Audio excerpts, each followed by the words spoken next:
దేవుని సంగమా, ఎన్నో విషయాలు మనం నేర్చుకున్నాం. మన ముందు ఉంచిన చరిత్ర గురించి మనం నేర్చుకున్నాం. అలాంటి చరిత్ర నేర్చుకున్న మనం దేవుని విషయంలో ఎంత ఆత్మీయంగా ఉండాలి అనే విషయాలు కొన్ని మనం ఈరోజు నేర్చుకుంటాం. ప్రియ దేవుని సంగమా, నేను ఒక పదాన్ని మీ ముందు ఉంచుతాను. ఆ పదం అందరికీ సుపరిచితమైందే. క్రైస్తవ ప్రపంచంలో ఒక క్రైస్తవుడు ఆ పదాన్ని తెలియని వాళ్ళు ఉండరు, ఆ పదాన్ని చవి చూడని వారు ఉండరు, ఆ పదాన్ని ప్రయోగించిన వారు ఉండరు. క్రైస్తవ ప్రపంచానికి ఒక సుపరిచితమైన పదం. ఆ పదాన్ని ఈరోజు మనం ధ్యానిద్దాం. అంశం ఏంటంటే మారు. ఏమండి, మారు మనసు గురించి మాకు చెప్పడానికి వచ్చాను మీరు? మేము ఎప్పుడో మారు మనసు పొందాం. బాప్తిజం పొంది 10 ఏళ్ళు, 20 ఏళ్ళు, 30 ఏళ్ళు కూడా అయిపోయిందేమో. మరి ఇప్పుడు మారు మనసు అంటారంటే మేము మారు మనసు పొందే కదా ఇందులోకి వచ్చాం. వినుట వలన ముందు విన్నారు, ఆ తర్వాత విశ్వాసం కలిగింది, దేవుడు ఎవరో అర్థమైంది, ఆ తర్వాత ఏం కలిగింది? మారు మనసు ముందా, బాప్తిజం ముందా? మారు మనసు ముందు. మారు మనసు పొందిన తర్వాత బాప్తిజం తీసుకున్నాం కదా. మరి మారు మనసు గురించి మాకు తెలియదా? మాకు తెలుసు కదా, మళ్ళీ ఇప్పుడు కొత్తగా చెప్తున్నారేంటి అనే ప్రశ్న రావచ్చు. నిజమే, మారు మనసు మన అందరూ అడుగుతాం, మారు మనసు పొందాడా? ఆడికి ఇంకా మారు మనసు లేదురా, ఈ మాటలు మాట్లాడుతుంటాం కదా. ఈ మారు మనసు అనే పదం ప్రపంచాన్ని కుదిపేస్తున్న పదం. ఈ మారు మనసు అనే పదం ప్రపంచ క్రైస్తవాన్ని నరకానికి నెట్టేస్తున్న పదం.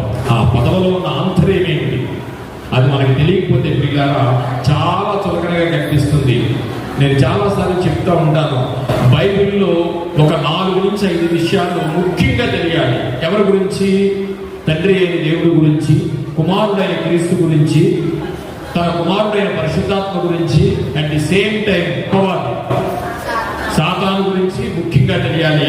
ఇవన్నీ తెలియాలంటే మందిరం వెనక మర్మం ఏంటి? మందిరానికి వెళ్ళాలి. ఈ 5 కార్యక్రమాలు క్రైస్తవుడికి లేకపోతే క్రైస్తవులు మారు మనసు కాదు కదా, అనేక మనసులు మనలోకి వచ్చేసి అసలు మనసే లేకుండా చేసేస్తుంది. దేవునికి మహిమ కలుగును గాక. ఈరోజు మనం మాట్లాడుకునే మారు మనసు వెనుకున్న మహత్యం ఏంటో మనం చూద్దాం. మీకు టైటిల్ చెప్పిన మారు వేషం వేసుకున్న మారు మనసు. అదేంటిది అర్థం కదా. ఇప్పుడు నేను వచ్చాను కదా, మారు మనసు పొందాను, ఏదో దేవుడు ఆ వాక్యం ఇచ్చాడు చెప్పడానికి వచ్చాను. కానీ మీకు చెప్పే అంత మంచివాడినేం కాదు. నేను మంచివాడినేం కాదు, కానీ చాలా బాగా కనిపిస్తున్నాను మీకు. అంటే ఇప్పుడు దాని అర్థం ఏంటి? మారు మనసు ఉంది, కానీ నేనేం వేషంలో వచ్చాను? మారు వేషంలో వచ్చాను. టైటిల్ అర్థమైంది మీకు? మారు వేషము ధరించిన మారు మనస్సు. లేకపోతే అసలు మారు మనసు అంటే ఏంటో తెలియాలి మనకి. చాలా బాగా ఉపయోగిస్తుంటాం మాటని, జైలు పెట్టి తిరుగుతుంటాం, నోటి నిండా మారు మనసే ఉంటుంది. అవతల నాటి అనేస్తుంటాం, మనం మారు మనసు రాదు. మారు మనసు పొందేమనుకుంటున్నాం, పొందేమే లేదో తెలియదు. ఒకరోజు మనం మారు మనసు పొందామనే బాప్తిజం తీసుకునేటప్పుడు మారు మనసు పొందామనే విషయం కూడా మర్చిపోయి బతుకుతుంటాం కదా. ఈ పదాన్ని వినని వారు కానీ, కనని వారు కానీ, పొందని వారు కానీ ఎవ్వరూ ఉండరు. ప్రతి వాళ్ళు తెలుసుకోవలసిన విషయం ఏంటంటే